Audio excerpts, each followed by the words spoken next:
United global peace foundation, United consciousness और project self की तरफ से आप सभी का हार्दिक स्वागत है।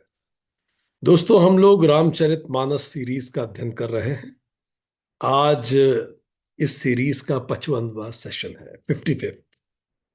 हम लोग अयोध्या कांड पढ़ रहे हैं और आज दोहा 22 से आगे पढ़ना शुरू करेंगे। हमारा नाम डॉक्टर विक्रांत सिंह तोमर है। आज का सेशन बड़ा महत्वपूर्ण है क्योंकि आज हम रावण पे बात करने जा रहे हैं। रावण और राम, इसी के बीच में बुनी हुई ये पूरी कथा है जिसको हम रामायण कहते हैं। रावण शब्द का शाब्दिक अर्थ है उच्च, बहुत तेज, लाउड रुदन, बहुत तेज रोना, बहुत लाउड, पेनफुली रोना। ऐसी कथा जाती है कि जब रावण ने भगवान शिव के कैलाश तक को अपनी भुजाओं पर उठाने का प्रयास किया अपने शौर्य के प्रदर्शन के स्वरूप, तो शिव जी ने केवल एक अंगूठा हल्का सा दबाया और रावण की उंगलियां नीचे दब गईं और रावण बहुत तेज रुदन करने लगा। इतना उसे दर्द हुआ। तब शिवजी ने उसे नाम दिया रावण।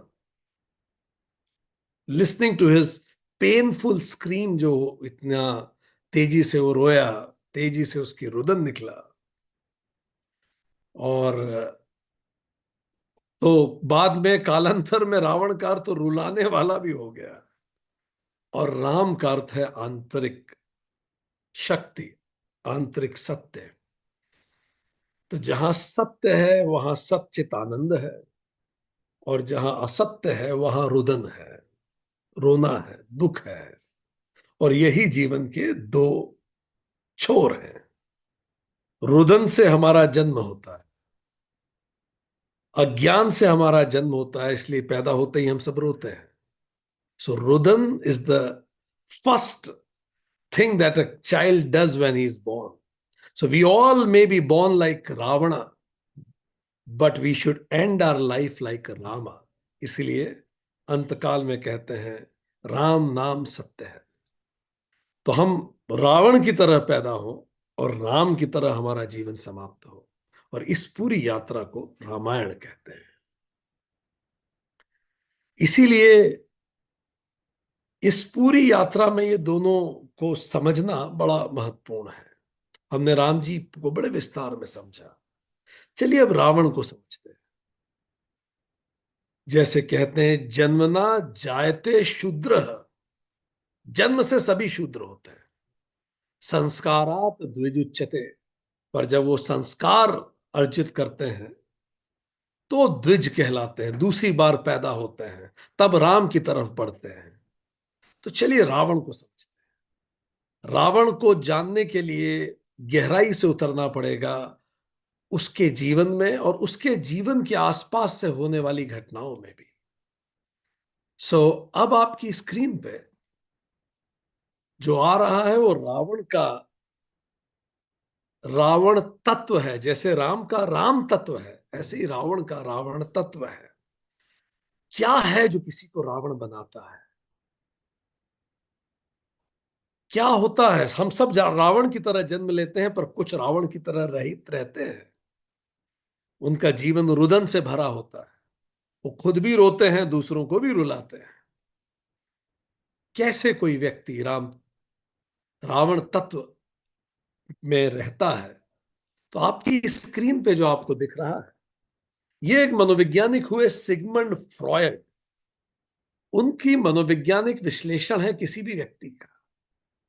तो कहते हैं जो व्यक्ति आपको दिखता है, अभी जो स्क्रीन पे दिख रहा है आपको व्यक्ति, जितने भी हम सब लोग हैं, ये तो टिप ऑफ द आइसबर्ग है। आप अपने ऑफिस में जिस व्यक्ति से के साथ काम करते हैं, रोज सुबह आप जिससे बात करते हैं, आपके ऑफिस में, आपके घर में, आपके पड़ोसी, जिस भी व्यक्ति को आप मिलते हैं, उसका जो मिलना है, जिसको आप देखते हैं, वो तो टिप ऑफ द आइसबर्ग है, पर व्यक्ति उसके अंदर कहीं है। तो ये तो हम देखते हैं उसे, ये तो एक्सटर्नल रियलिटी है। पर इसको जो हम कॉन्शियसली देख पाते हैं, सो हर व्यक्ति का एक कॉन्शियस माइंड होता है। उस कॉन्शियस माइंड के परे, कॉन्शियस माइंड वो जो बोल रहा है, वो जो कर रहा है, वो जो सोच रहा है, उसे भी पता है। और कई बार जब वो कुछ करता है दूसरे भी देख पाते हैं। पर कोई व्यक्ति वैसा क्यों होता है जैसा वो है? अब आप अपने आसपास जिन भी व्यक्तियों के व्यक्तित्व को आप कई बार नहीं समझ पाते, और मन में ये आता है ये ऐसा क्यों है। तो सिगमंड फ्रॉयड कहते हैं कि एक तो प्री कॉन्शियस माइंड होता है और एक अनकॉन्शियस माइंड होता है। जो अनकॉन्शियस है उसमें सिगमंड फ्रॉयड कहते हैं इड है। इड दबा हुआ, बड़ा गहरा। वेदांत शायद इसको वासना शब्द कहे। वेदांत अगर इसको लिखे तो शायद वासना कह देगा। दबी हुई वासना है, अनकॉन्शियस, हमें नहीं पता उसके बारे में। वो ग्रेविटी की तरह है, हम भले ना माने वो हम पे काम करेगी।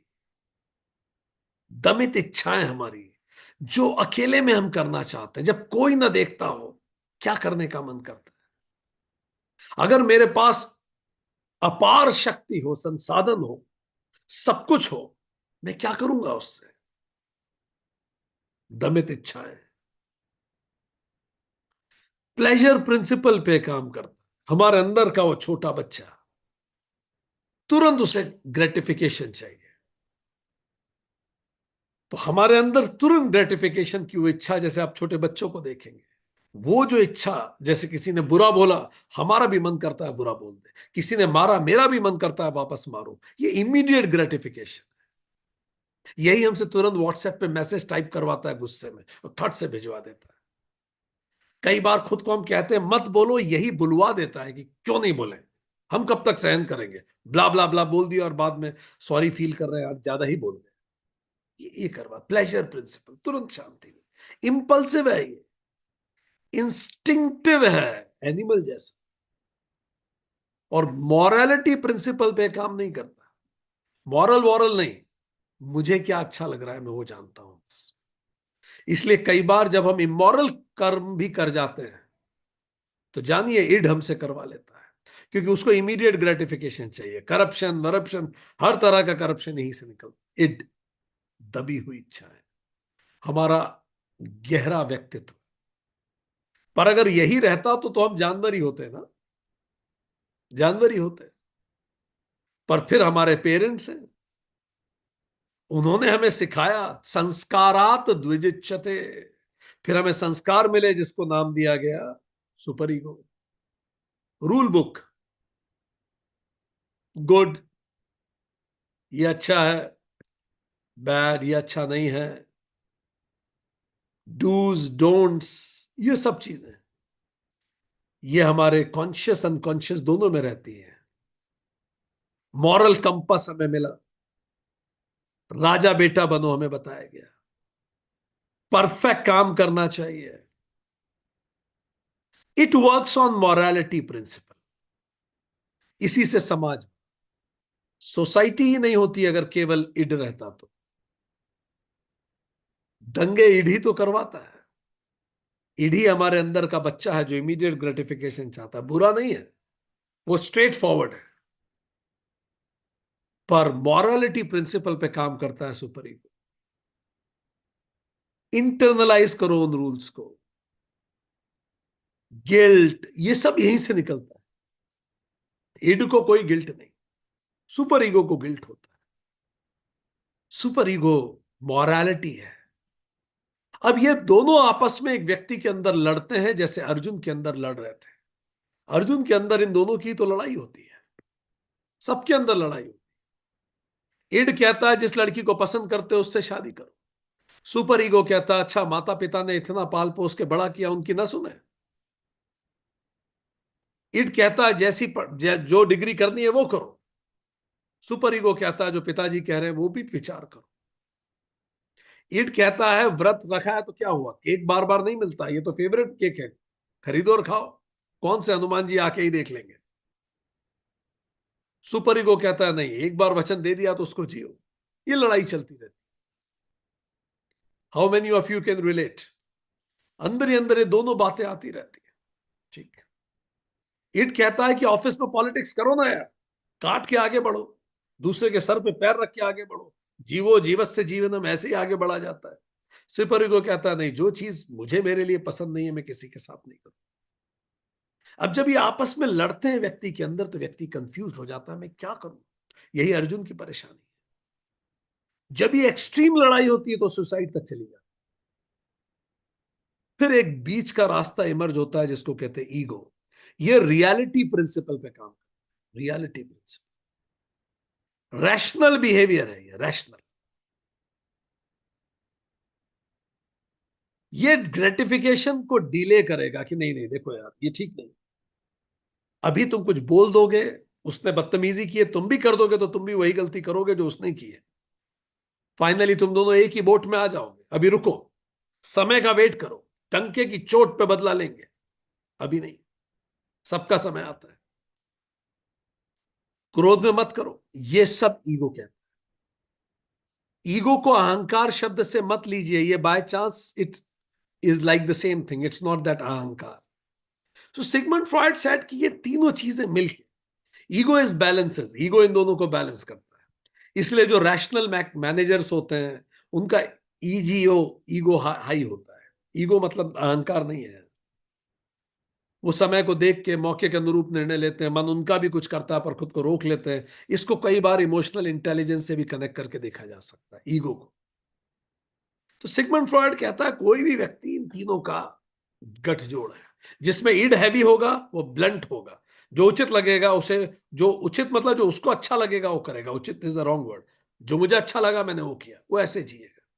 जो सुपर ईगो हैवी होगा वो हर जगह मॉरलिटी प्रिंसिपल को सबसे ऊपर रखेगा, जो सही होगा वो करेगा।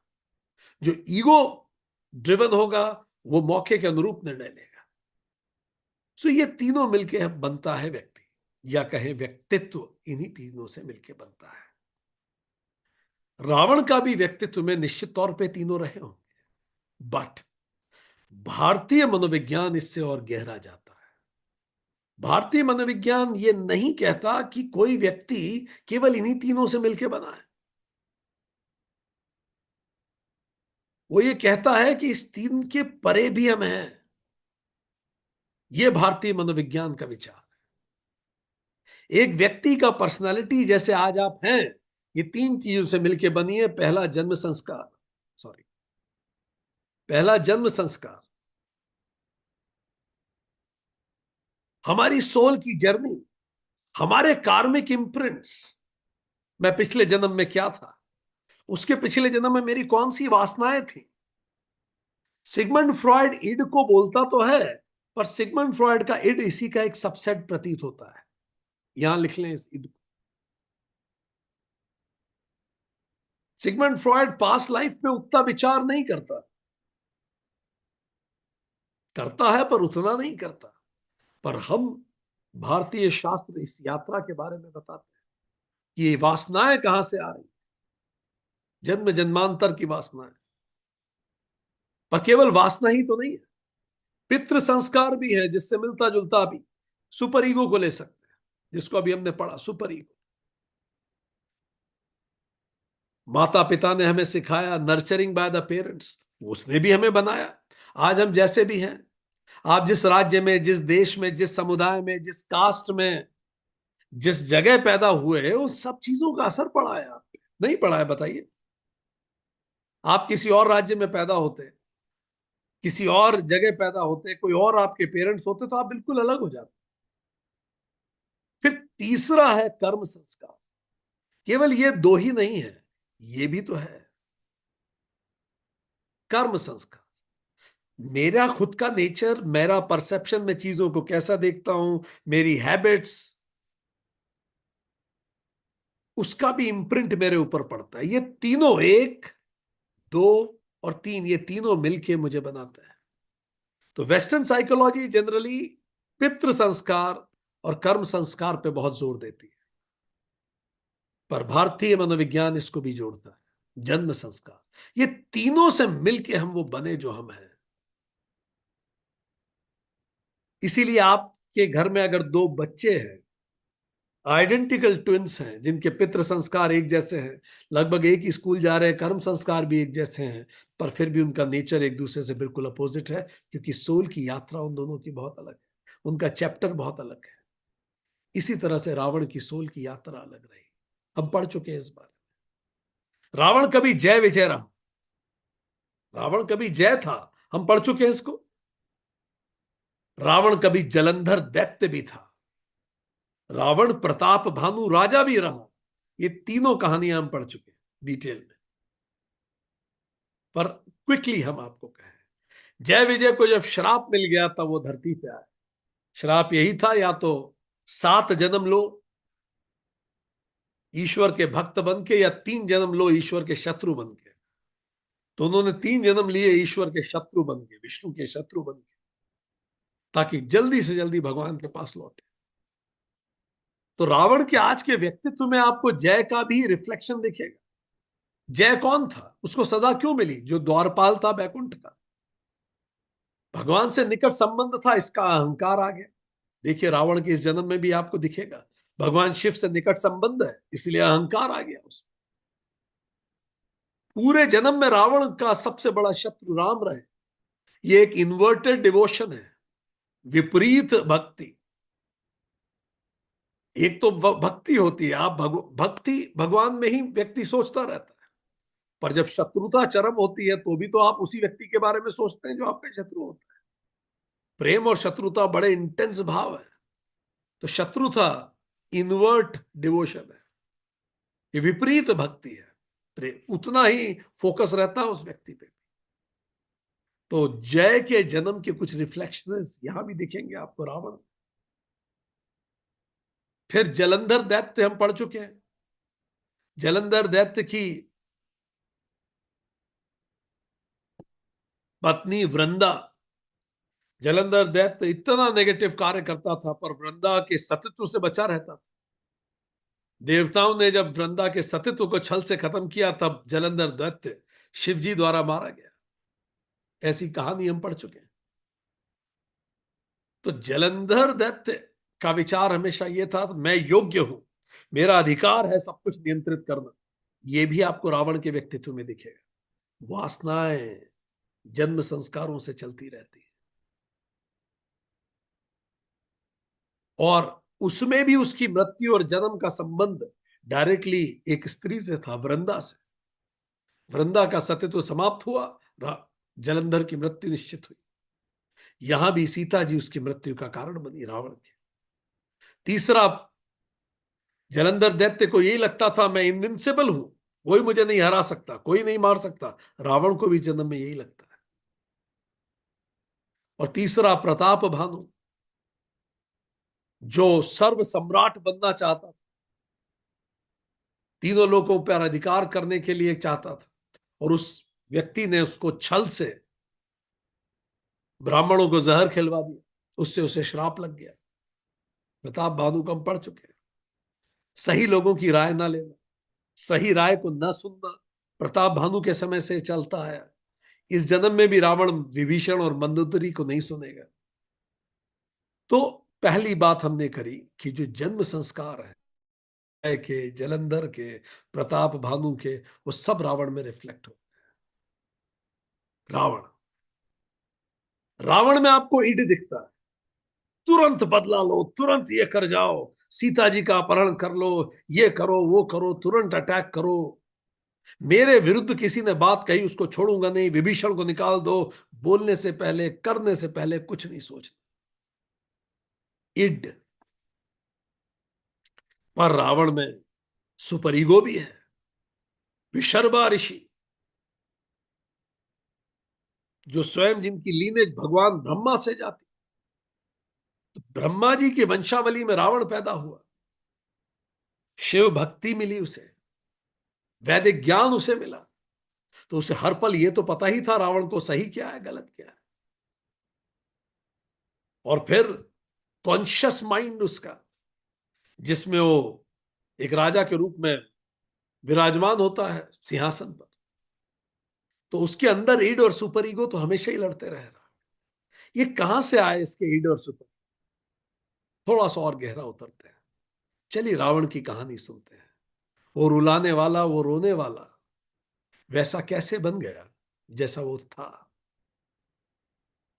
वो जय, वो प्रताप भानु, वो जलंधर, अब जब रावण हुआ तो ऐसा कैसे हुआ? रावण के पिता कैकसी के पिता विशर्बा जी थे, ऋषि विशर्बा, और उसकी माता थी कैकसी। ये एक बहुत अलग तरह की शादी थी। कैकसी राक्षसी थी, विशर्बा संत थे। इन दोनों में इन दोनों में शादी हुई। तो ऋषि जो विशर्वा थे, ये पुलत्स्य ऋषि के पुत्र थे, रावण की लीनेज थे, महान तपस्वी थे, वेदों के आचार्य थे। इनकी पहले शादी इलविला से हुई थी। इससे इनको कुबेर नामक पुत्र प्राप्त हुआ था। और आगे जाके ब्रह्मा जी ने कुबेर को वरदान दिया, और उस वरदान के कारण कुबेर राक्षसों को हटाकर लंका पति बन गया और धन का देवता बनाया उसे। तो देवताओं ने ऋषि पुत्र को इतना सम्मान दिया, वो धन का देवता बन गया, वो लंका का अधिपति बन गया राक्षसों को हटा के। ये बात जिसको हटाया था वो राक्षस राज सुमाली था। सुमाली ये हमेशा सोचता रहता था कि उससे सब कुछ छूट छीन गया, सुमाली का परिवार हटा दिया गया लंका से।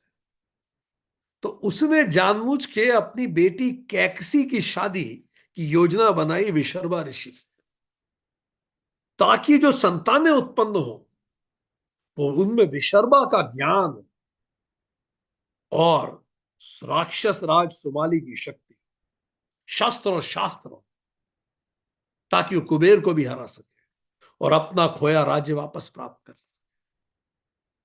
रामायण में ऐसा भी कई जगह पढ़ने में आता है कि विशर्वा ने कैकसी को कहा भी था कि तुमसे उत्पन्न, अगर मेरी तुमसे शादी हुई तो तुमसे उत्पन्न पुत्र राक्षसी वृत्ति के हो सकते हैं। पर कैकसी ने कहा यह भी तो हो सकता है वो आपकी वृत्ति के हो, तो दोनों बातें सही हो गई, विभीषण भी हुए और रावण भी हुए। खैर, तो ये विशर्वा ऋषि की लीने से रावण आता, और इसीलिए विशर्वा ऋषि ने उन्हें वेद सिखाए, यज्ञ सिखाए। इसी कारण रावण ने संगीत सीखा। बाद में रावण वीणा का आविष्कार रावण ने किया, जिसको बजाता था। और रावण ने न केवल रावण वीणा, शिव तांडव स्तोत्रम जैसा महान स्तोत्र की भी रचना करी। तो ये रावण के पिताजी थे। हम और जानेंगे इनके बारे में, विशर्वा ऋषि। पर रावण के नाना जो थे उनका भी बड़ा प्रभाव था रावण पे। सुमाली, जैसा हमने बोला, पहले लंका पे राज करते थे, कुबेर ने हटा दिया उनको। अंदर से देवर हर्ट, और शक्ति वापस प्राप्ति के लिए वो चाहते थे कि उनकी बेटी की शादी ऋषि विशर्वा से हो जाए, और जो पुत्र हो वो लंका वापस छीन ले, क्योंकि जब ऋषि पुत्र होगा तो देवता भी विरोध नहीं कर पाएंगे। ऐसा कई विचार से सोचकर वो हमेशा उकसाते रहे रावण।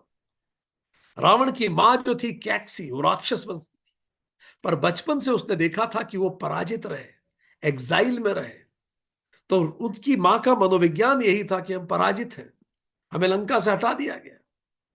इसीलिए उसे एक उद्धारक पुत्र चाहिए था, कि वो बच्चा हो मुझे जो उद्धार करे हमारे कुल का, हमारे वंश का। इसीलिए वो अति महत्वाकांक्षी है कैकसी। बट प्रेम बहुत करती है रावण। रावण जब सीता जी का अपहरण करेगा तो हम पढ़ेंगे कि वो माता कहती है नहीं, इसको लौटा दो, तुम मारे जाओगे। तो तीनों चीजें रावण के आसपास है। सत्व रूपी पिता विशर्भा, रजस महत्वाकांक्षी माता कैकसी और तमस प्रतिशोध से भरे हुए नाना सुमाली, ये तीनों रावण में रक्त बन के बहते हैं। जब सत्व को रजस और तमस नियंत्रित करने लगते हैं तो व्यक्ति विनाशक हो जाता है। सत्व तो था रावण में, पर रज और तम उसको नियंत्रित कर रहे थे। कैकसी और सुमाली का प्रभाव बढ़ रहा था। इसीलिए माता पिता जो अपने बच्चों को अपने स्वधर्म को नहीं खोजने देते, उन्हें भीतर से खोखला कर देते हैं। रावण को स्वधर्म खोजने ही कहां दिया गया। बच्चों को अपने अपमान के बदले का वाहन नहीं बनाना है। ये उनके भविष्य को जहर देने जैसा हो जाए। बच्चे को अपने जीवन का वाहन नहीं बनाना है, उसका जीवन है। मेरे अधूरे सपने पूरे करने के लिए वो पैदा नहीं हुआ, उसकी अपनी यात्रा है। केवल ज्ञान देना पर्याप्त नहीं होता। ऋषि विशर्भा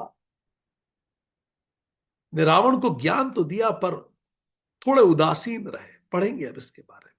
इसलिए बच्चों को अपने अधूरे सपने का प्रोजेक्ट ना बनाए और बाहर से पहचान मत थोपिए उसे कि तुम्हें बदला लेना है, ये करना है। कैक्सी का प्रेम कंडीशनल रहा कि तुम्हें योग्यता अर्जित करनी है, और जितना योग्य होता था उतना प्रेम मिलता था। पहचान रावण पे थोपी गई, उसके पास चॉइस ही नहीं थी। इसीलिए रावण में भावनात्मक बुद्धिमत्ता कम हो गई। उसे निर्णय लेने का बचपन में मौका ही नहीं मिला, खुद होने का जो होना चाहता है। इसीलिए जरूरी है कि हम खुद से पूछें कि ये जो मेरी महत्वाकांक्षाएं हैं, मेरी हैं या मुझे विरासत में मिली हैं। मुझे इंजीनियर बनना है, क्या मुझे ही बनना है? मुझे परीक्षा निकालनी है, क्या है मेरा सपना है कि मेरे माता पिता का ही सपना है जो मैं आगे बढ़ा रहा हूं, और मैं वास्तव में कुछ और चाहता हूं? क्या मेरा अहंकार असुरक्षा को ढक रहा है कि मैं अंदर से डरा हुआ हूं पर बहुत एग्रेसिव खुद को प्रेजेंट करता हूं? क्या मेरे भीतर भी कोई रावण बचपन के दबाव के कारण बना है क्या? क्योंकि गलत पेरेंटिंग केवल एक व्यक्ति को नहीं, पूरे युग के लिए संकट पैदा कर सकती है। विशर्मा जी आपकी स्क्रीन पे। विशर्मा जी ने रावण को शास्त्र पढ़ा है, ज्ञान दिया शास्त्रों का। पर विशर्मा जी की कमी यह रह गई, सांस्कृतिक आध्यात्मिक ज्ञान तो दिया पर भावनात्मक दूरी रखी। सात्विक थे, तपस्वी थे पिताजी। जैसे हमने आपको बताया कि ये रावण उनकी दूसरी संतान थी, दूसरी पत्नी से संतान थी। उन्होंने पहले ही कहा था कि ये संभव है और राक्षसी प्रवृत्ति। पर एक चीज, चूंकि वो बड़े विरक्त रहते थे, उनको रावण से कोई मतलब नहीं रहता, तो उन्होंने रावण को सब कुछ सिखाया। आयुर्वेद, राजनीति, यज्ञ, तपस्या, विधि, सब कुछ, शास्त्र शस्त्र, सब कुछ। तो रावण का कॉग्निटिव बौद्धिक विकास बड़ा तेजी से हुआ। पर चूंकि पिता अनुपलब्ध थे, emotionally father was not available, तो रावण का इमोशनल डेवलपमेंट नहीं हो पाया। इमोशनल उसे खालीपन लगता था। पिता ने इतने उच्च आदर्श तो दिए थे, पर पिता भावनात्मक मलहम के लिए नहीं थे कभी। तो रावण का कॉग्निटिव बौद्धिक विकास बहुत शार्प, पर भावनात्मक खालीपन रहा। क्योंकि पिता अपने आश्रम व्यवस्था में थे, वो वानप्रस्थी हो रहे थे। उन्होंने विशेष ध्यान ही नहीं दिया भावनात्मक उसकी रिक्वायरमेंट को।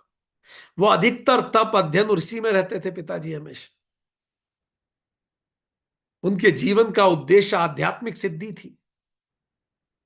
इसके कारण रावण की इनकी पेरेंटिंग कैसी हुई?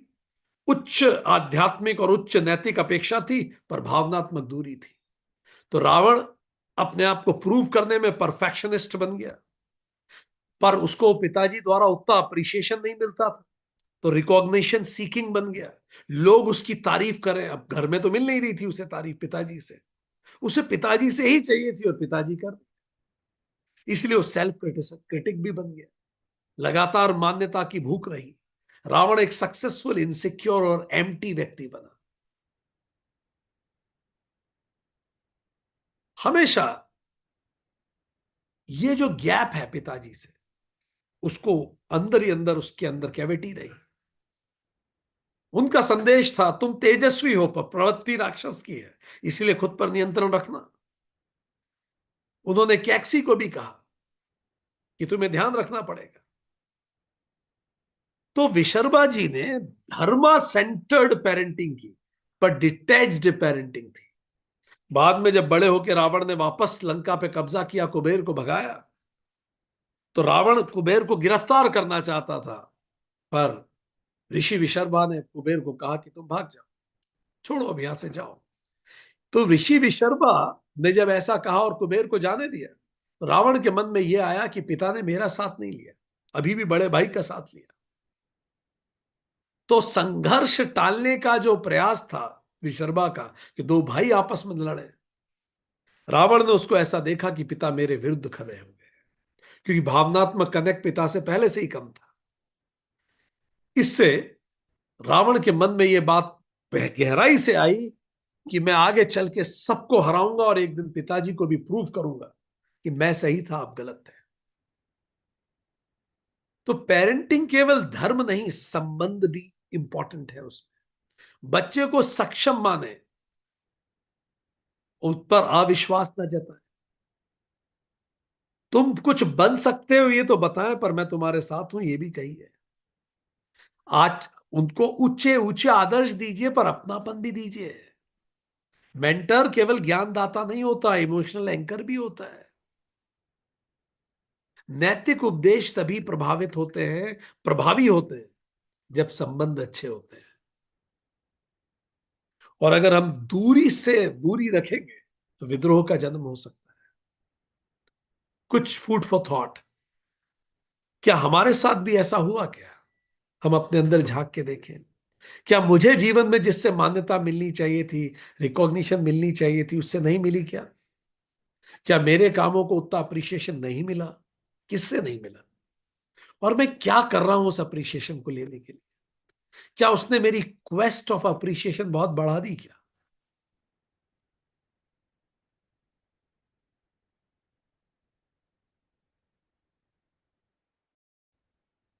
क्या मैं अपने बच्चों को धर्म के साथ अपनापन भी दे रहा हूं क्या? Some food for thought. पर अगर रावण को केवल यही मिलता, तो रावण नैतिक रूप से बड़ा उच्च होता। पर रावण का जीवन उतना सरल कहां था। सुमाली जो उसके नाना थे, लगातार एक विपरीत शिक्षा उसे दे रहे थे, लगातार विपरीत शिक्षा।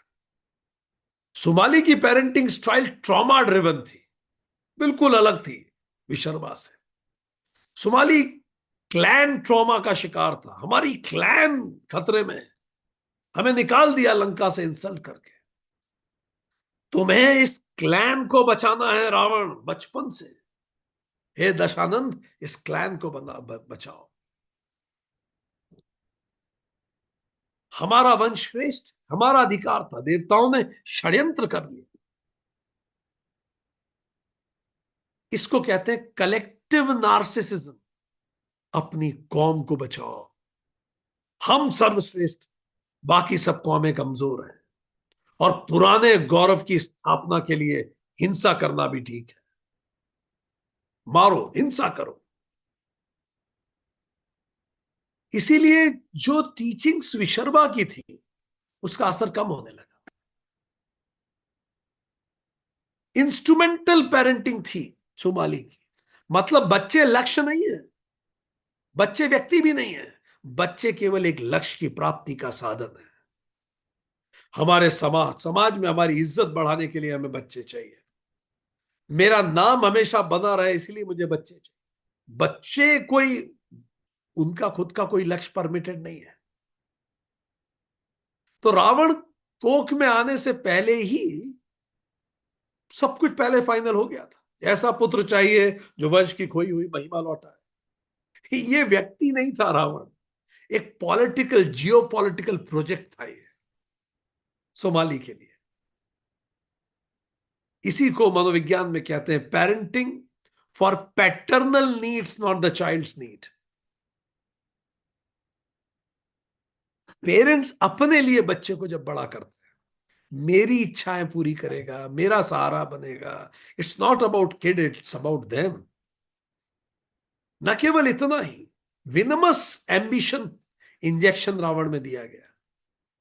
सुमाली लगातार कहता है तुम्हें लंका लेनी ही है, देवताओं ने अन्याय किया था, विक्टिम माइंडसेट बचपन से बोल बोल के बड़ा किया और अन्याय हुआ हमारे साथ, कुबेर ने सब कुछ छीन लिया, तुम्हें बदला लेना होगा। जब ऐसा वातावरण मिलता है बच्चे को, तो उसके अंदर ग्रीवेंस आइडेंटिटी, बचपन से ग्रीवेंस रहती है।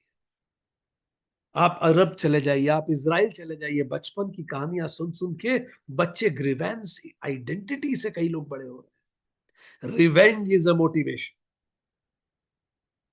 इससे सुप्योरिटी कॉम्प्लेक्स आती, हम सर्वश्रेष्ठ थे, हमसे धोखा हुआ, हमारे प्रति धोखा दिया गया और हमें निकाल दिया गया, हमें बदला लेना है, सुप्योरिटी कॉम्प्लेक्स। और फिर विक्टर एग्रेसर कंफ्यूजन हो जाता है। सोमाली उन्हें बताता है कि हम पीड़ित हैं, हम विक्टिम हैं, विक्टर बोल रहे हैं हम, सॉरी, विक्टिम एग्रेसर, हम विक्टिम हैं, इसीलिए हमें एग्रेशन करना हो। ऐसे बैठे रहोगे तो कुछ नहीं मिलेगा। धैर्य वालों को बस वही मिलता है जो मेहनत करने वाले छोड़ जाते हैं।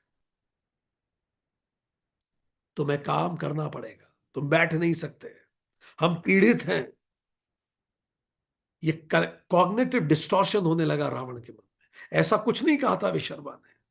रावण का एक होस्टाइल वर्ल्ड व्यू बनने लगा, जिसको कहते हैं पीड़ित चेतना, विक्टिम कॉन्शियसनेस, अन्याय का बोध, एंटाइटलमेंट, जो मेरा था मुझसे छीन लिया गया वो हमारा है, हम लड़के वापस लेंगे। तो रावण पे एक इम्पोज्ड आइडेंटिटी एक छोटे बालक मन पे हुई, उसका आत्मबोध पूरा कुचल गया। बच्चे को साधन नहीं, बच्चे को कोई साध्य, बच्चे का खुद का साध्य नहीं है, वो केवल एक साधन है। महत्वाकांक्षा करुणा से अलग हो गई, वो विश्व बन गई। ये सब रावण के साथ। वी वर्सेस देम, बचपन से वो इसी से आगे बढ़ा। वी वर्सेस देम, हम और वो, हमें उनसे लड़ना है, वी वर्सेस देम। शक्ति महत्वपूर्ण है नैतिकता से, क्योंकि देवताओं ने धोखा दिया है। खुद के अंदर झांक के देखें, कहीं ऐसा तो नहीं हो रहा मेरे अंदर भी इस तरह के कुछ भाव हैं और वो मेरे निर्णय को प्रभावित कर रहे हैं।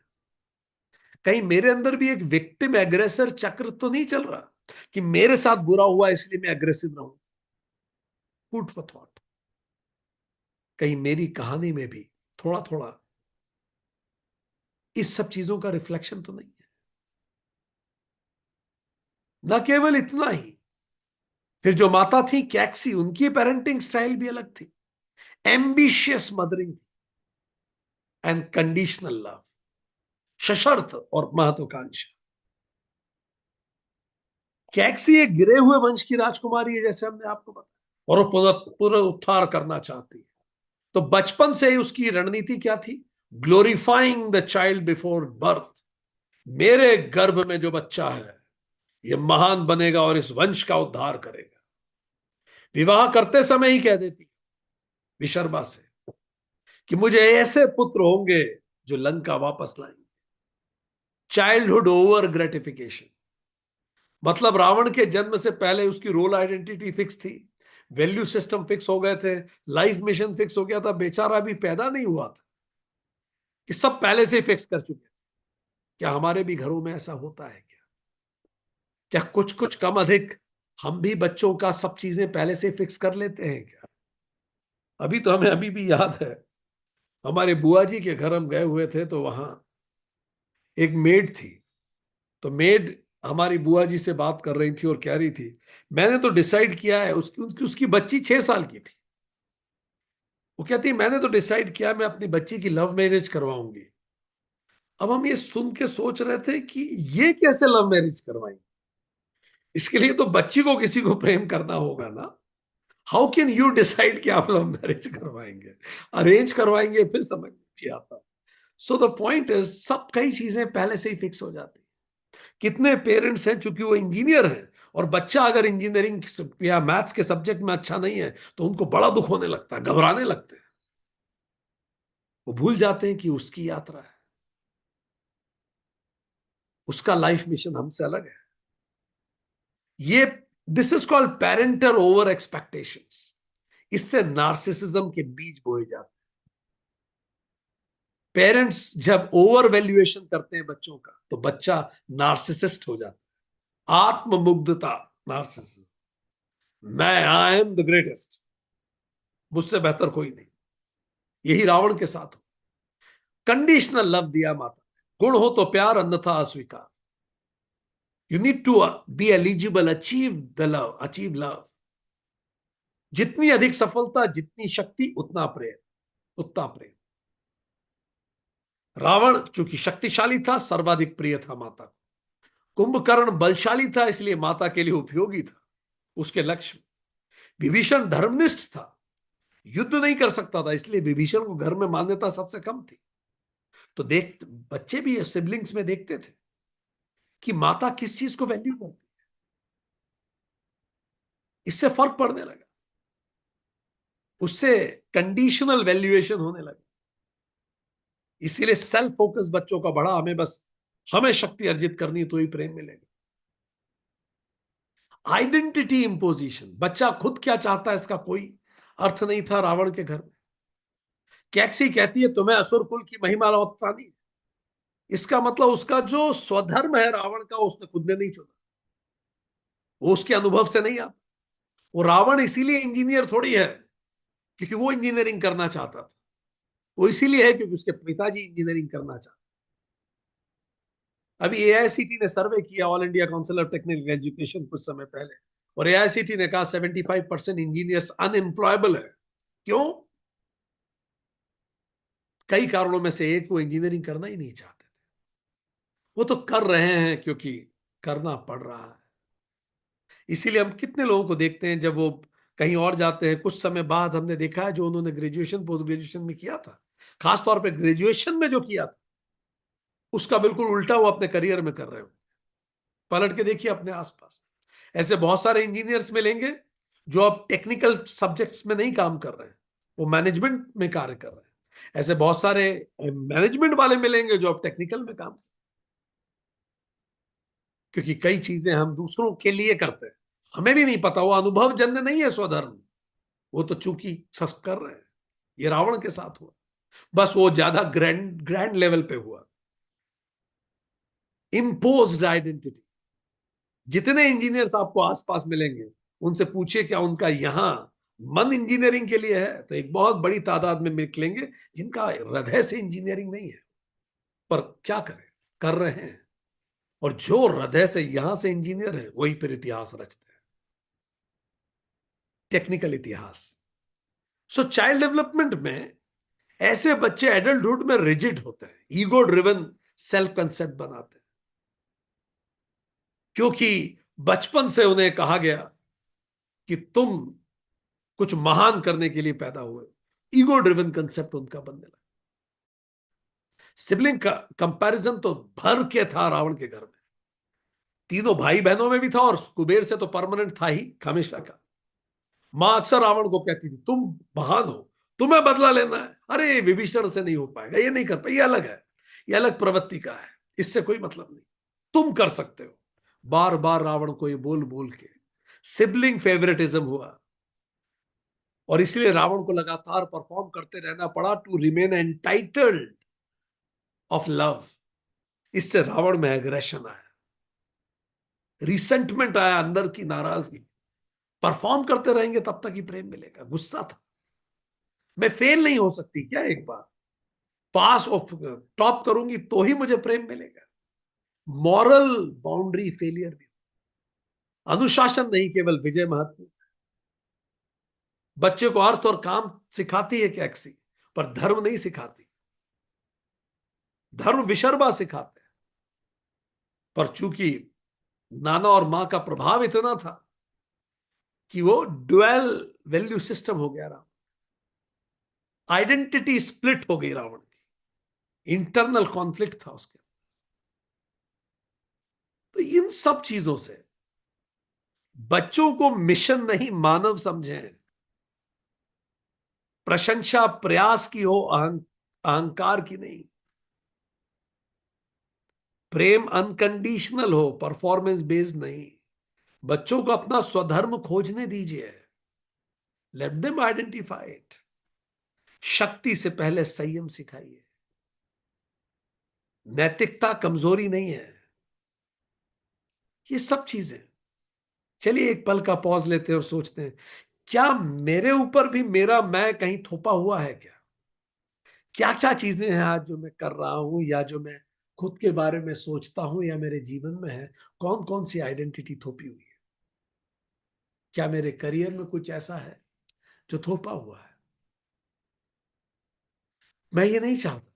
क्या मेरे जीवन में कोई व्यक्ति है जो थोपा हुआ है? मैं नहीं चाहता था। मेरे जीवन में ऐसा क्या क्या है जो थोपा हुआ है? वो मेरा नहीं है।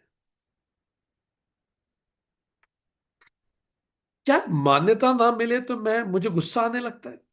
If I am not recognise तो मुझे गुस्सा आता है।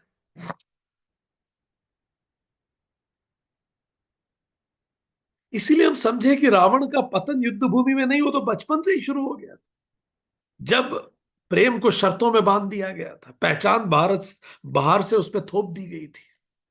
इसीलिए महत्वपूर्ण है कि अगर हम बच्चों को केवल महान बनाने के चक्कर में उन्हें मानव बनाना भूल गए, तो हर युग में रावण जन्म लेगा।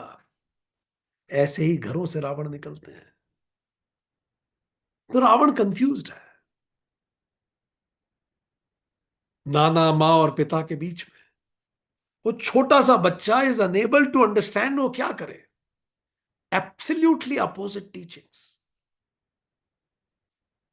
उसका रावण पे असर पड़ने लगा। उसको आइडेंटिटी कॉन्फ्लिक्ट हो गया, मैं कौन हूं उसे नहीं पता। पिता ने जो बताया वो बिल्कुल अलग था। इसलिए इससे उसका फ्रेगमेंटेड सेल्फ हो गया। रावण अंदर से फ्रेगमेंटेड हो गया, उसको नहीं समझ में आ रहा है वो कौन है। क्या वो है? और क्या सही है? क्या वो सही है जो नाना जी कह रहे हैं?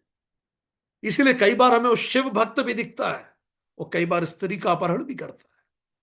बड़ा अपोजिट उसमें आइडेंटिटी कॉन्फ्लिक्ट है। फिर रावण में ग्रैंडियोस नार्सिसिज्म है, बहुत गहरा नार्सिसिज्म, गर्भ से ही सुनता सुनते आया। एंड देन कलेक्टिव नार्सिसिज्म भी है, क्लैन बचाने के लिए आया है। हमारी क्लैन सबसे अच्छी है, तुम गौरव हो, वंश के गौरव हो। ये दूसरा रावण के ट्रेट है, आइडेंटिटी कॉन्फ्लिक्ट, अपोजिट आइडेंटिटीज उसके अंदर है। कहां वेद भी जानता है और दूसरी तरफ लोगों को वेदना भी देता है। श्लोक भी बोलता है और दूसरों को शोक भी देता है। शिव का भजन भी करता है और राम द्रोही भी है। ये सब अजीब सी उसकी पर्सनालिटी बन गई। मैं सबसे सर्वश्रेष्ठ हूं, मेरा वंश श्रेष्ठ, कलेक्टिव और तीनों लोगों पे अधिकार करना मेरा अधिकार है। फिर उसकी कॉग्निटिव स्ट्रेंथ भी जबरदस्त है। वेद सारे जानता है वो।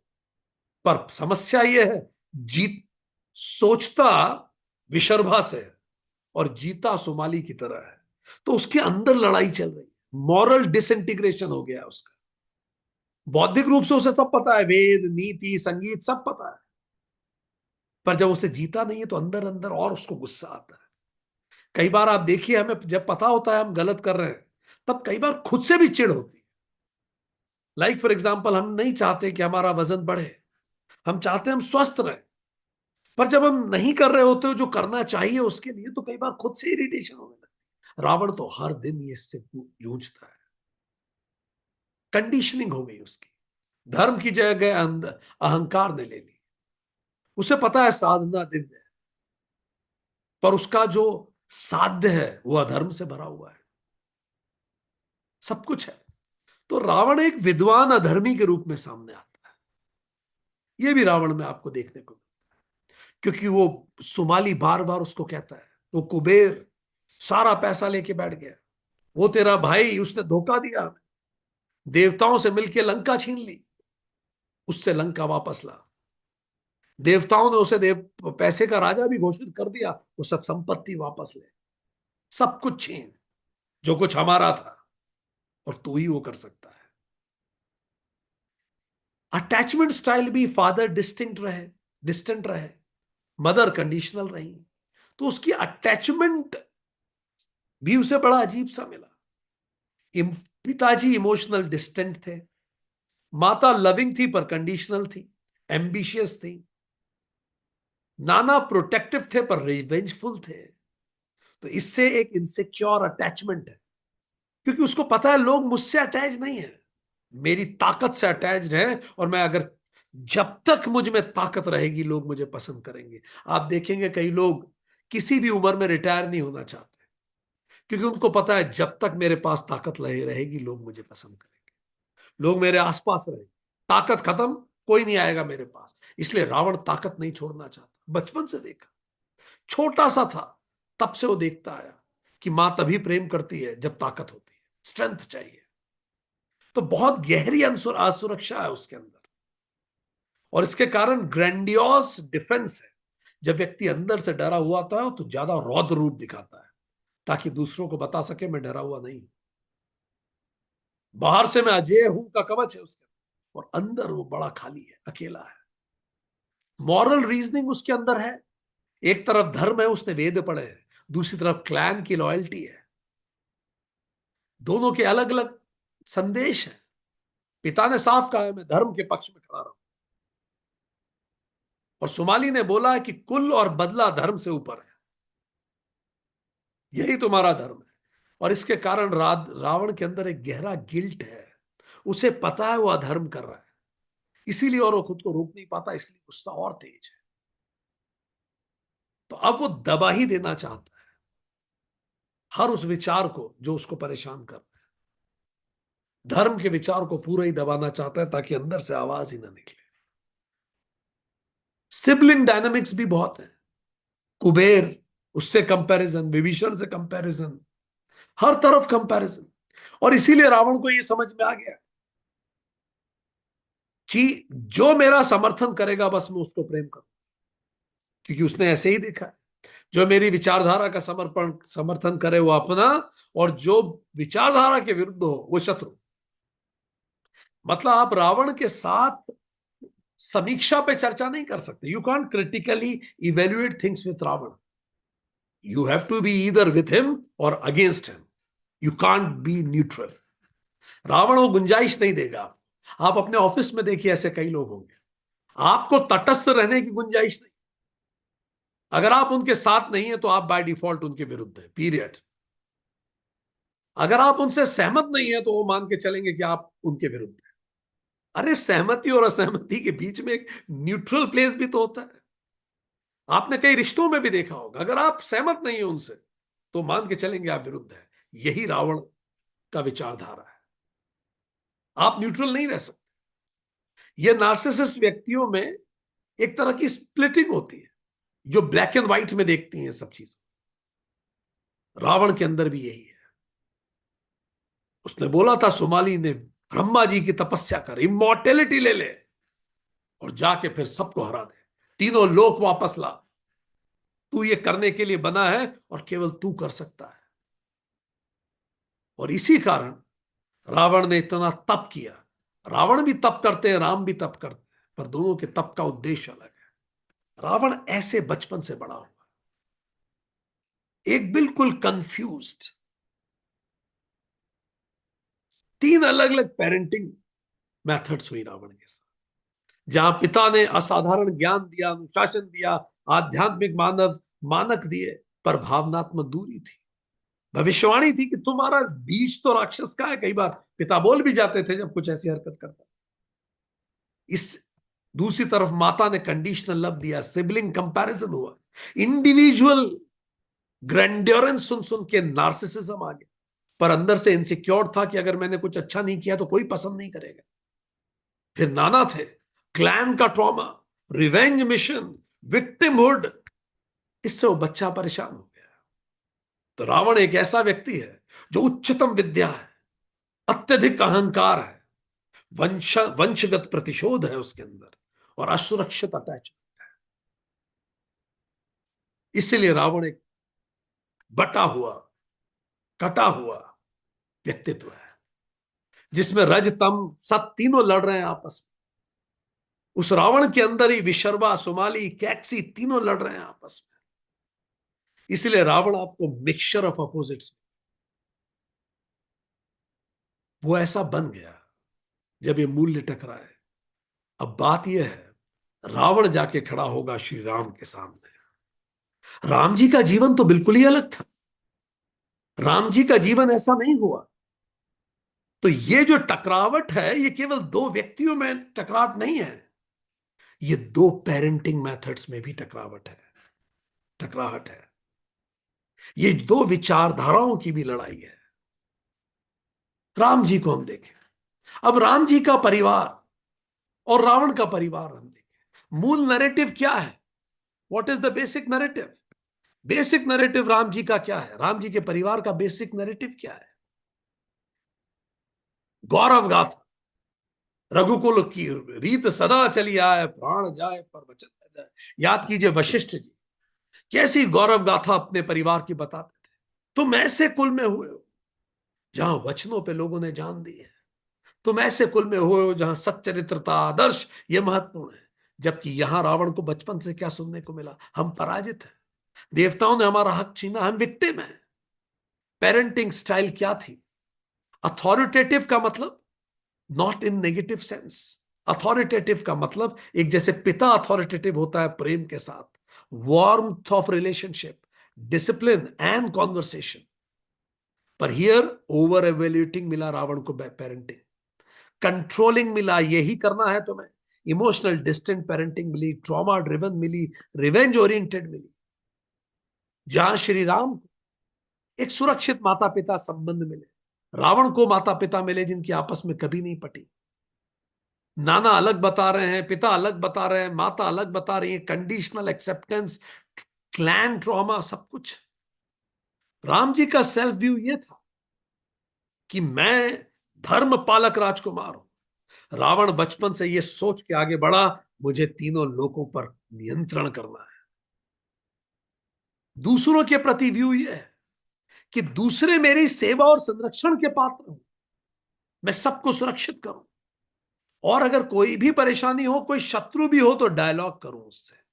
राम जी ने यह सीखा, भले परशुराम हो, विभीषण हो, समुद्र हो, लेट मी टॉक, डायलॉग करो। ऐसा नहीं है कि अगर तुम मेरे साथ नहीं हो तो तुम मेरे विरुद्ध हो, ऐसा विचार नहीं है। दूसरे मेरे सेवा के पात्र हैं या संरक्षण के पात्र हैं, पर रावण के लिए दूसरे केवल इंस्ट्रूमेंट है to achieve what he wants to achieve, because Ravan स्वयं में भी तो इंस्ट्रूमेंट ही है to achieve what Sumali wanted to achieve.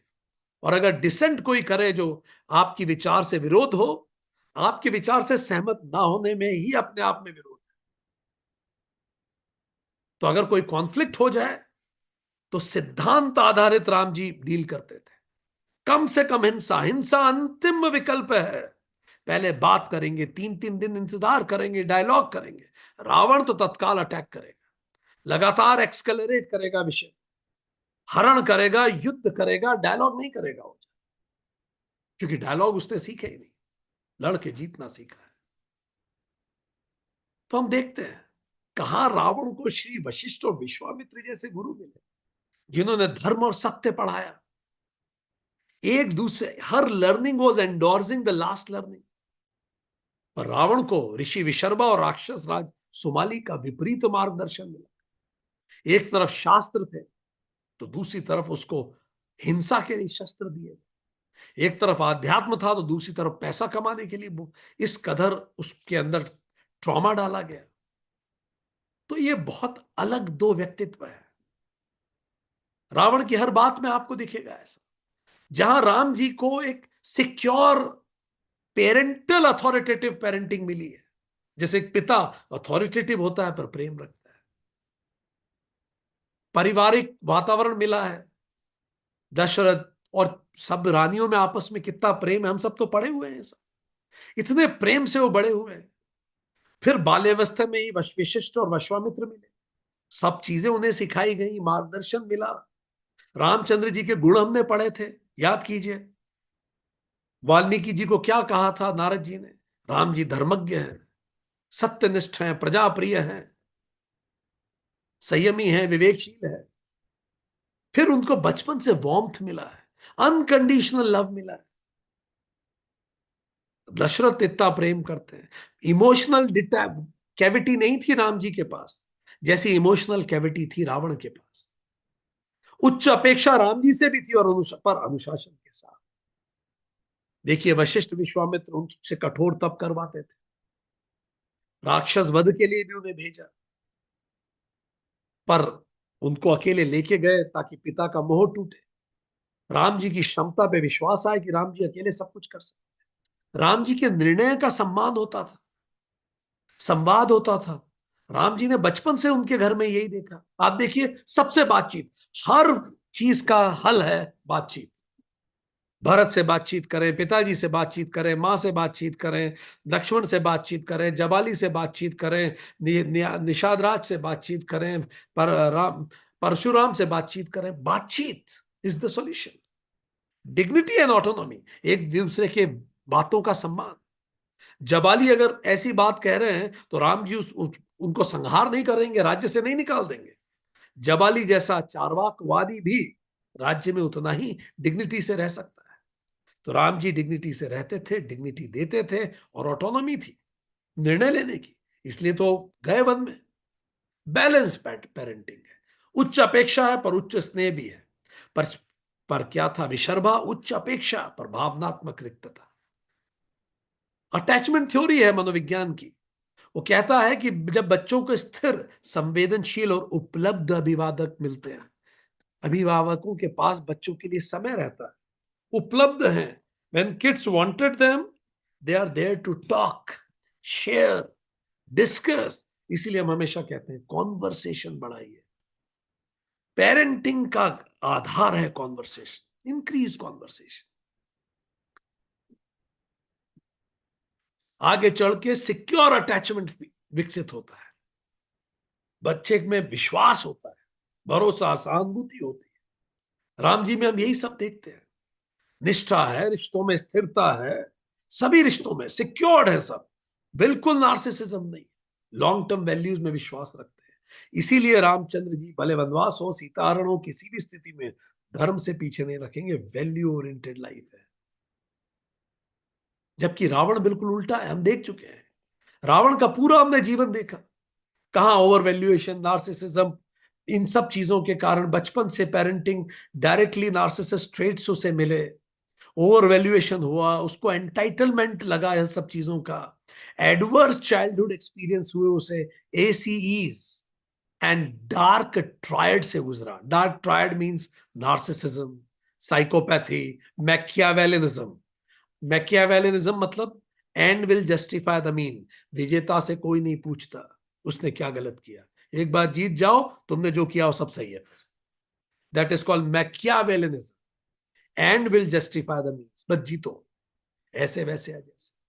बचपन का हिंसा, सुरक्षा, प्रतिशोध, ये सब चीजें से उसको नैतिकता से दूर कर दिया।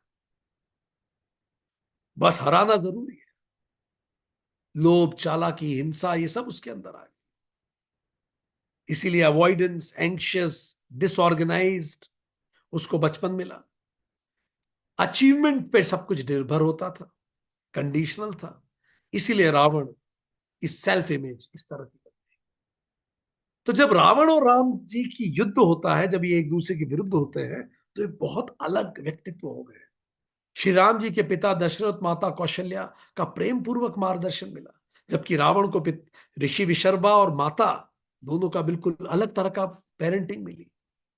जहां पिता उदासीन थे पर माता कंडीशनल लव दे रही थी, जहां पिता विरक्ति बता रहे थे, माता द्वेष सिखा रही थी। श्री राम चारों भाइयों में आपस में कितना प्रेम था, यहां रावण के भाइयों में ऐसा नहीं था। विभीषण एक अलग थे, कुबेर से अलग जलन थी सबको, बचपन में इस तरह का था। इसीलिए इन लोगों का व्यक्तित्व एक दूसरे से बिल्कुल अलग हो गया। सेल्फ कंसेप्ट राम जी का, मैं धर्म सेवक हूं, उनका मैं श्रेष्ठ हूं। आत्मसम्मान स्थिर और संतुलित। रावण का बाहरी चीजों पर सम्मान निर्भर करता था, उसको वैलिडेशन चाहिए। इमोशनल रेगुलेशन राम जी का बहुत उच्च, इसका आवेगपूर्ण रिएक्टिव। एम्पथी राम जी में बहुत ज्यादा, इनमें बिल्कुल एम्पथी नहीं रावण में, क्योंकि बचपन से उसे एम्पथी नहीं दी गई किसी के द्वारा। देंगे वही जो पाएंगे जिंदगी से हम। Moral reasoning, long term gratification, Ravan का तत्काल gratification. Leadership style servant leadership, Ravan का डोमिनेंस। शक्ति का उपयोग सबके हित के लिए, यहां प्रभुत्व बढ़ाने के लिए। संबंधों की गुणवत्ता सिक्योर, यहां insecure and exploit, her relation exploit करो। संघर्ष प्रबंधन, युद्ध अंतिम विकल्प है कॉन्फ्लिक्ट में, यहां यह पहला विकल्प होता है। अपराध बोध, राम जी हर चीज पर आत्ममंथन करते थे, पर रावण का अपराध बोध जीरो है, गलती करने के बाद भी नहीं मानता था, जो मैंने किया वो सब सही है। अभिभावक के संस्कार कैसे थे, राम जी को स्नेह अनुशासन के साथ बैलेंस पेरेंटिंग मिली। यहां trauma over valuation, emotional distance, ego, इनके व्यक्तित्व इतने अलग हो गए राम रावण के। ईगो फंक्शन, ये विनम्रता से रहे, ये बहुत ज्यादा एग्रेसिव थे। मेंटल स्टेबिलिटी बहुत हाई, यहां लो, फट पड़ता था रावण क्रोध में। फियर रेस्पॉन्स, साहस और विवेक और धैर्य के साथ। रावण जब घबराएगा तो अटैक करेगा जैसे जानवर करते। सामाजिक व्यवहार परोपकारी और न्यायप्रिय, रावण का प्रभुत्वकारी और स्वार्थ प्रधान। दूसरों के दृष्टिकोण को स्वीकारना राम जी का चरित्र, रावण कभी किसी का दृष्टिकोण नहीं स्वीकारेगा, जो मैंने कहा वो सही है, मेरा वचन ही सत्य। सेल्फ कंट्रोल राम जी का बहुत हाई, रावण में तो सेल्फ कंट्रोल है ही नहीं, वो तो अटैक करेगा, जो उसको ठीक लग रहा है वो करेगा। वैराग्य, लोभ रहित परोपकारी, यहां अति लोभी। Value system high low and goal motivation, धर्म और यहां वंश और बदला, ये उसका गोल था। तो रावण राम जब साथ में खड़े दिखते हैं तो वो साथ में है नहीं। Ram ji earn power to protect the weak, where is Ravan to exploit the weak. Ram ji learns Vedas for liberation, but Ravan for domination. Ram ji commands respect, he demands respect. Ram ji wins the heart, he wins the land. Ram ji rules the dharma, he rules by sword. Ram ji believes in equality, he believes in superiority. Ram ji in win-win, he wins in, he goes in win-lose. Ram ji about devotion, he is about dominance. Pro social है राम जी, ये grandeur self की बात करते हैं। Balance parenting Ram ji देखते हैं, इनको over valuation मिली। Tranquillity Ram ji में है, इसके ट्रॉमा से गुजरा। सर्वेंट लीडरशिप है यहाँ, डिक्टेटरशिप है। इमोशनल कनेक्ट है राम जी का, यहाँ इमोशनल डिस्टेंस है। सिक्योर अटैचमेंट है, वहाँ एक्सप्लॉइटेटिव अटैचमेंट है। तो रावण से राम की यात्रा ही जीवन है, जिसको योग सूत्र कहता है। हम सब वो ईश्वर हैं जो इन चार चीजों से, छेद से डंक मार दिया गया। पहला क्लेश, राग द्वेष अभिनिवेश अविद्या और अस्मिता, ये पहली चीज है जिसके कारण, क्लेशों के कारण हम भटक गए अपने रास्ते से, हम रावण की ओर मुड़ गए। डीड, हम कर्तापन में आ गए, अहंकार है, मैं कर रहा हूं। विपाक, रिजल्ट, मैं भोगता हूं, कर्म फल पे भी मेरा अधिकार है और मैं भोगता हूं, हमने योग सूत्र में पढ़ा। आशय मीन्स वासना है, तो वासनाएं, कर्म फल पर अपना अधिकार मानना, खुद को कर्ता मानना और पांच क्लेश, इन सब के कारण ईश्वर भटक गया और वही रावण हो गया। जो व्यक्ति राम हो सकता था वो रावण हो गया। जिस व्यक्ति में असीम संभावनाएं थी, in him the seed of omniscience has reached its utmost development which can not be exceeded. जब इंसान इन चारों से ऊपर जाता है, क्लेश, कर्म, विपाक, आशय मतलब वासना, तो वो अपनी हाईएस्ट लेवल ऑफ इवोल्यूशन तक पहुंचता है, जिसको एक्सीड नहीं किया जा सकता।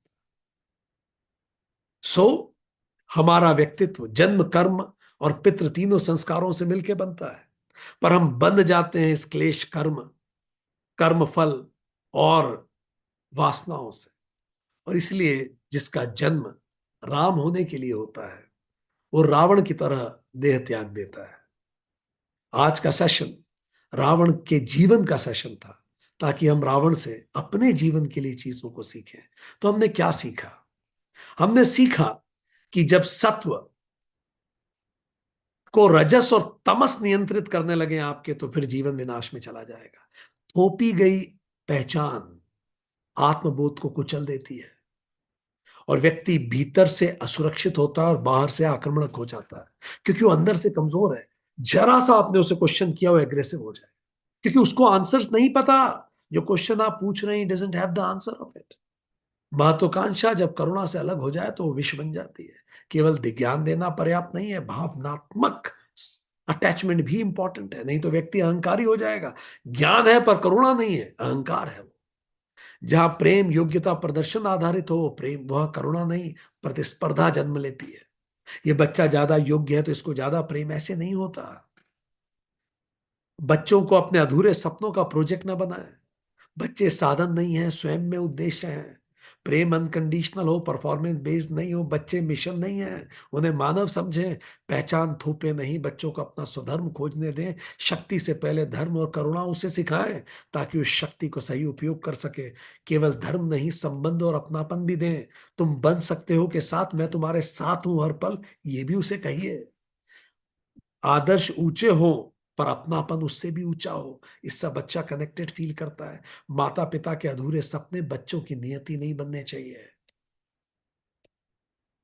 बच्चों को अपने अपमान और बदले का वाहक नहीं बनाना है, ये उनके भविष्य को जहर देना हो जाएगा। हमें ऐसी पीढ़ियां नहीं तैयार करनी है जो बदला लेने के लिए बड़ी हो रही। ये खतरनाक है। विक्टिम कॉन्शियसनेस यदि नहीं सुलझे तो एग्रेसर माइंडसेट बन जाता है। मैं विक्टिम हूं, मैं किसी को नहीं छोड़ूंगा। जब मेरे साथ ऐसा हुआ तो कौन बोला था, अब मैं भी किसी को नहीं छोड़ूंगा। जब पीढ़ा निर्णय चलाने लगे तो विवेक पीछे हट जाता है। ज्ञान के लिए भावनात्मक बुद्धिमत्ता इंपॉर्टेंट है, रावण में नहीं थी। मेंटर केवल ज्ञानदाता नहीं, अपितु इमोशनल एंकर भी होना चाहिए। नैतिकता को कमजोरी ना बनाए, नैतिकता कमजोरी नहीं है। नैतिक उद्देश्य तभी प्रभावी होते हैं जब संबंध सुरक्षित होते हैं। दूरी नैतिक विद्रोह को जन्म देती है। अगर इमोशनली आप अवेलेबल नहीं है तो व्यक्ति एक दिन नैतिकता से भी रिवोल्ट कर देगा। आलोचना और असहमति को शत्रु ना समझें, वो आपका मित्र भी हो सकता है। कोई मेरे साथ नहीं है इसका मतलब नहीं वो मेरे विरुद्ध है। न्यूट्रल भी होते हैं। हम बनाम वे ऐसे ना करें, we versus them, no, let's talk. बड़ी बड़ी चीजें सुननी चाहिए इससे। नैतिक सीमाएं शक्ति से पहले तय करें। नैतिकता महत्वपूर्ण है वो, ताकि हम डिसाइड करें शक्ति का उपयोग कैसे करेंगे। धर्म को व्यवहार में उतारें, केवल भाषण में नहीं। शक्ति से पहले संयम सिखाएं बच्चों को। ये इस पे विचार करना चाहिए आत्ममंथन के लिए। क्या मेरी महत्वाकांक्षा वास्तव में मेरी है या विरासत में मिली है? और मैं अपने जीवन को उसी तरफ मैंने जोत रखा है। सोचूं, कहीं मेरे साथ तो ऐसा नहीं हो रहा। क्या मेरा अहंकार भीतर से असुरक्षा को ढक रहा है? क्या मैं इसीलिए एग्रेसिव हूं कि कोई मेरी कोर तक ना पहुंच जाए कहीं? क्या इसलिए मैं थोड़ा एग्रेसिव होने का ज्यादा ड्रामा करती हूँ? क्या मान्यता ना मिले तो मैं एग्रेसिव हो जाता हूं, असहिष्णु, इनटॉलरेंट हो जाता हूं? अगर कोई मेरी बात को नहीं रिकॉग्नाइज कर रहा है तो क्या मुझे गुस्सा आ जाता है, मैं इंटॉलरेंट हो जाता हूं? क्या मेरी पहचान बाहर से थोपी गई है? मुझे बोल बोल के तुम बहुत अच्छे हो, तुम बहुत अच्छे हो, तो अच्छा होने का प्रेशर क्या मेरे ऊपर है? क्या मेरे भीतर भी कोई रावण कंडीशनल लव से सफर हो रहा है? परफॉर्मेंस बेस्ड अप्रूवल से सफर कर रहा है? या बचपन का दबाव जो आज भी मुझे नियंत्रित करता है, क्या ऐसा है क्या? जैसा हमने कहा, रावण का पतन युद्ध भूमि में नहीं, उसके बचपन से शुरू हो गया था, जब प्रेम शर्तों में बांध दिया गया और पहचाने बाहर से थोप दी गई थी। यदि हम बच्चों को महान बनाने में ही लगे रहे और मानव बनाना भूल गए तो हर युग में एक रावण जन्म लेगा। सो दोस्तों, अब जब हम रावण और राम जी की कथा सुनेंगे तो हम दोनों को बचपन से जानेंगे। अब हम देखेंगे जो जो हमने आज सीखा है रावण के जीवन के बारे में, उन सब के रिफ्लेक्शंस हमें देखने को मिलेंगे। चलिए इस जीवन को रावण से राम की यात्रा का एक माध्यम बनाएं। चलिए इस जीवन को रामायण बनाएं। आज के लिए बनाएं।